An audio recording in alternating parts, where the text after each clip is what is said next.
Salutations à toutes les frères et sœurs en Jésus-Christ dans le monde entier. Je me présente le frère Serge de l'île de la Réunion pour les nouvelles personnes qui se connecteront à ma chaîne et qui ne me connaissent pas encore. Nous allons partager sur le message Jésus-Christ est la vie. Prions, frères et sœurs, avant d'entamer notre message.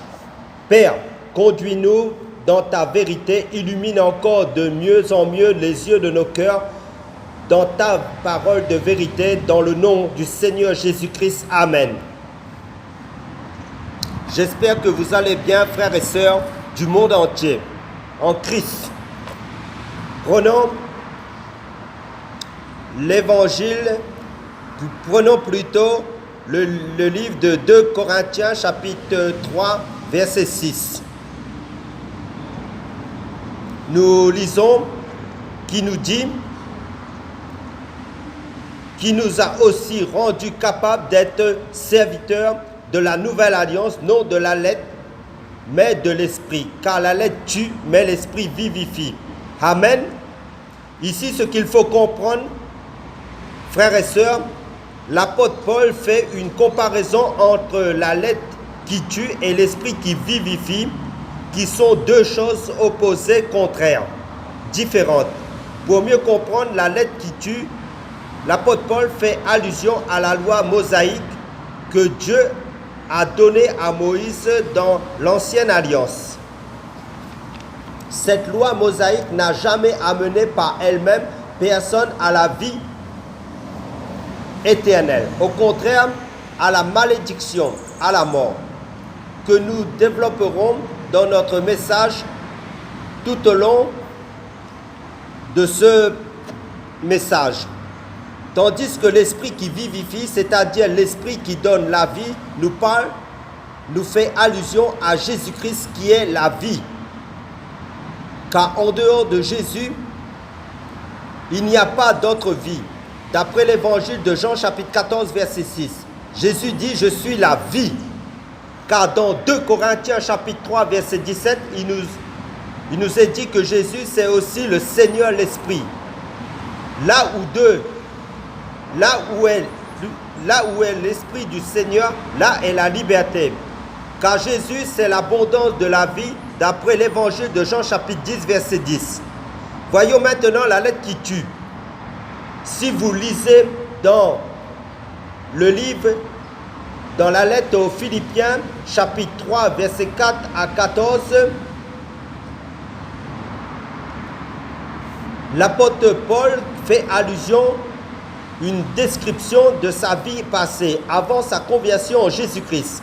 Et il considérait sa vie passée comme du fumier, de la boue, malgré qu'il avait été sous la loi mosaïque, par rapport à la véritable vie qui se trouve en Jésus-Christ uniquement pour la vie éternelle. Amen, alléluia, gloire à Jésus-Christ.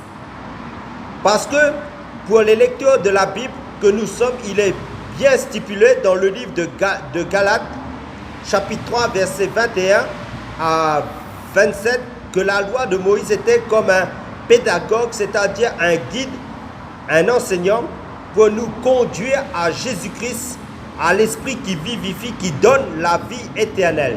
Amen. C'est pour cela Pierre pouvait dire à Jésus, Seigneur, à qui rions-nous? C'est toi qui as les paroles de la vie éternelle, d'après l'évangile de Jean chapitre 6, verset 68. Et dans l'évangile de Jean chapitre 6, verset 63, Jésus précise clairement, mes paroles sont esprit et vie. Alléluia.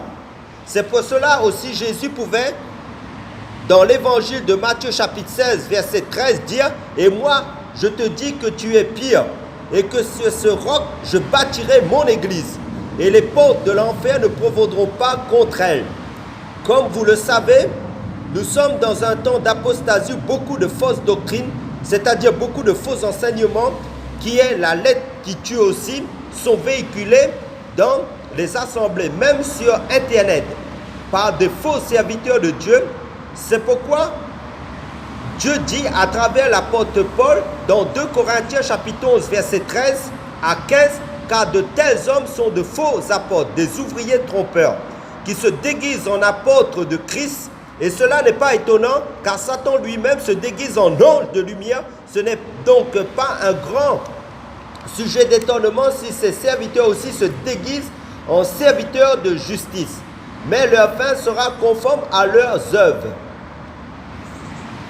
Rappelez-vous, si vous lisez le livre de 2 Rois, chapitre 4, versets 38 à 41, pour ceux qui prendraient des notes par rapport au chapitre et des versets, des références, des passages de la Bible, de l'histoire du prophète Élisée, quand il y avait la mort dans le pot, qui est l'image de la lettre qui tue aussi pour notre temps actuel. Et Élisée a préconisé de prendre de la farine comme solution pour résoudre le problème, qui est l'image prophétique de Jésus-Christ, qui est le pain de vie. Alléluia!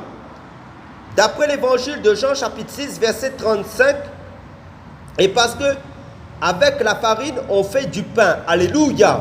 Merci Père pour ta révélation, ton Fils Jésus-Christ, qui est la vie, le Seigneur Jésus-Christ. Travaille par son Saint-Esprit dans ses enfants. Amen. Nous allons quelque part avec le Seigneur. Nous allons comprendre quelque chose par la grâce du Seigneur Jésus-Christ. Prenons le rouleau du livre de 1 Corinthiens chapitre 3, versets 10 à 15. Vous avez trouvé, frères et sœurs, nous faisons la lecture à partir du verset 10. Selon la grâce de Dieu qui m'a été donnée, j'ai posé le fondement comme un sage architecte et un autre bâtit dessus. Mais que chacun prenne garde à la manière dont il bâtit dessus, car personne ne peut poser un autre fondement que celui qui a été posé, à savoir Jésus-Christ. Si quelqu'un bâtit sur ce fondement avec de l'or, de l'argent, des pierres précieuses, du bois, du foin, du chaume, l'œuvre de chacun sera manifestée. Car le jour la fera connaître parce qu'elle sera manifestée par le feu. Et le feu éprouvera de quelle façon est l'œuvre de chacun. Si l'œuvre bâtie par quelqu'un sur le fondement demeure, il en recevra la récompense. Si l'œuvre de quelqu'un est brûlée, il en subira la perte. Mais pour lui, il sera sauvé, toutefois, comme par le feu. Amen. La parole est claire. Nous devons bâtir qu'avec la parole de Dieu, pas autre chose.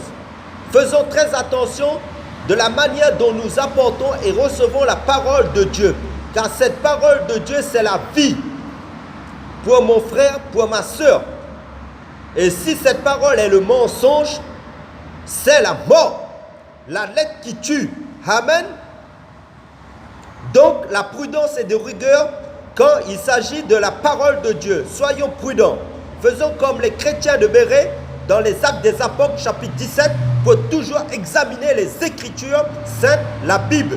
Si cela est conforme à la vérité, et le Seigneur Jésus-Christ disait dans l'évangile de Jean chapitre 10 que ses brebis, c'est-à-dire les enfants de Dieu, entendent sa voix, c'est-à-dire sa parole de vie. Et ces enfants ne suivront pas les mercenaires. Amen. Car les enfants de Dieu qui ont reçu Jésus dans leur vie et qui ont été baptisés du Saint-Esprit par le Seigneur Jésus-Christ entendent la voix de leur maître, le Seigneur Jésus-Christ. Ils reconnaissent sa parole de vie par le Saint-Esprit pour discerner l'esprit de l'erreur et l'esprit de la vérité. Car l'esprit de Dieu, l'esprit de vérité nous conduit dans toute la vérité. Amen. Alléluia. Que le nom du Seigneur Jésus-Christ soit glorifié pour cette grâce qu'il nous a fait, que nous ne méritions pas. Que c'est seulement par sa miséricorde, par sa grâce. Et cela, c'est gratuit. Merci Seigneur Jésus-Christ. À toi toute la gloire. Continuons notre message bien-aimé dans le Seigneur.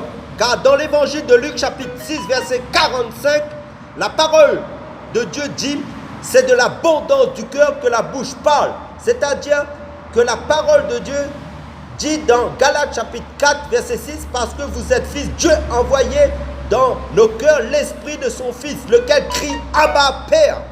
C'est pour cela la première épître de Jean chapitre 5 verset 12 nous dit clairement, celui qui a le Fils de Dieu, celui qui a le Fils a la vie. Celui qui n'a pas le Fils de Dieu n'a pas la vie.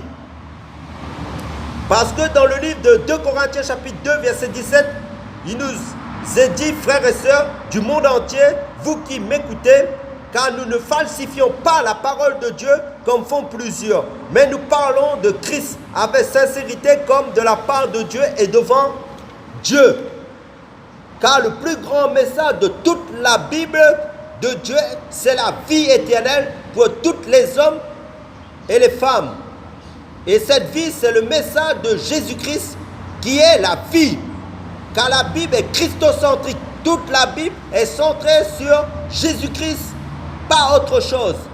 Car l'apôtre Paul, par le Saint-Esprit, nous dit dans 2 Corinthiens chapitre 4 verset 5, car nous ne nous prêchons pas nous-mêmes, mais nous prêchons Jésus-Christ. En gros, Paul nous dit qu'il nous prêche la vie divine de Dieu, c'est-à-dire le Seigneur Jésus-Christ. Amen, alléluia.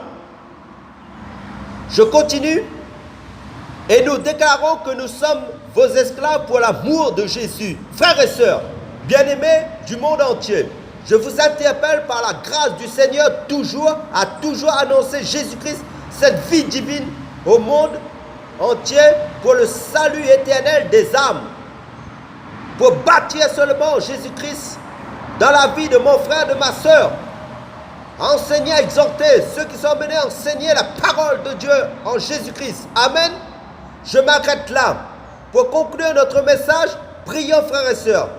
Merci Père, dans le nom de Jésus-Christ, pour la vie que tu nous as donnée en ton Fils Jésus-Christ. Aide chacun de nous à la communiquer, à la diffuser, à la partager, cette vie que tu as mis en nous, de la parole de Dieu aux autres personnes, aux âmes, par ton Saint-Esprit, pour que tu sois à l'œuvre à travers de tes enfants, par ton Saint-Esprit, pour ton royaume se remplisse d'âmes, pour leur salut éternel, pour t'adorer en esprit, en vérité, pour l'éternité, pour ta gloire, Père, dans le nom du Seigneur Jésus-Christ. Amen.